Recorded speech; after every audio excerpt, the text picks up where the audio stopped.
saints, sinners, and Savables. At the petition drive on Sunday, May 10th, my job was to greet the cars as they drove up and bring the petition for them to sign right up to the car window. Mother or daddy would come by with the notary to check their driver's license. No one even needed to get out the car. Lots of people I knew came by. Miss Brewer, of course, the Reverend Miss Mitchell from church, even Mr. Harding and Miss Taylor from school. Late in the afternoon, Betty Jean and Pastor George stopped by to drop off all the signatures they had collected. I was thrilled to see that Liz and Curtis were with them. "We've been gathering names since 9 this morning," exclaimed Liz.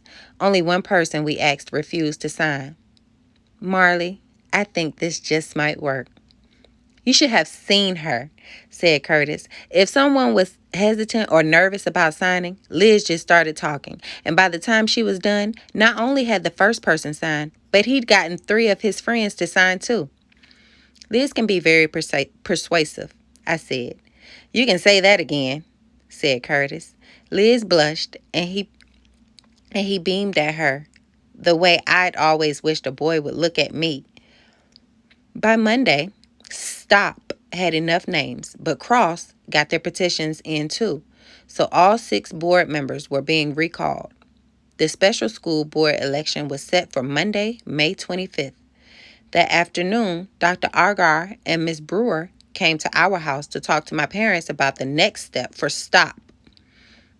"We have a copy of the poll tax book listings all the registered voters in Little Rock," said Miss Brewer.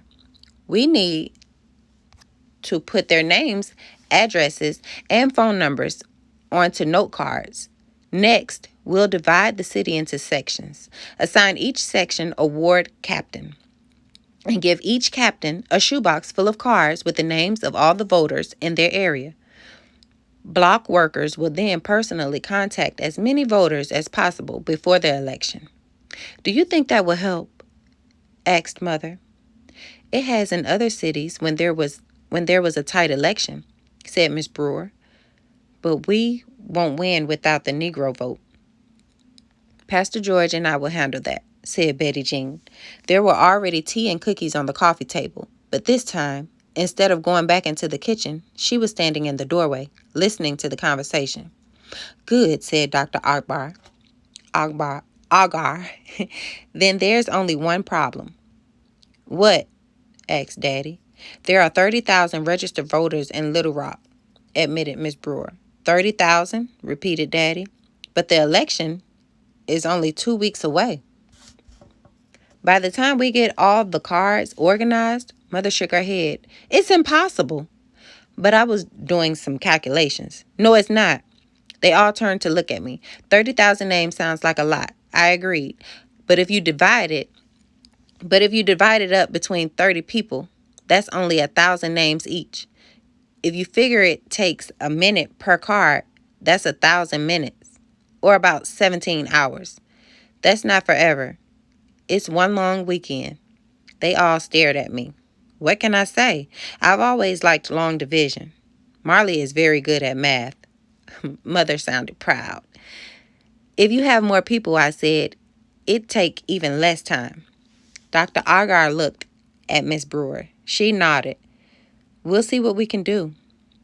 For the next 48 hours, all the WEC members we could round up worked frantically, putting the names, addresses, and phone numbers of all 30,000 registered voters in Little Rock onto note cards. Miss Winthrop and Miss Dalton both came over, and they stayed, working late into the night. Miss Brewer went to the county clerk's office and got copies of all the recall petitions. Everyone who signed the stop petition was listed as someone we could count on for their support. Everyone who signed the cross petition was labeled as someone it probably wasn't worth our time contacting. We were going to focus on those who weren't on either list. While I copied the names at home, Liz copied names at church. "We've got the saints, the sinners, and the Savables," she'd commented to Pastor George. The joke was repeated, and Miss Brewer liked it so much we started putting a halo in the upper right-hand corner of each card for the Saints, an X for the Sinners, and a question mark for the Savables.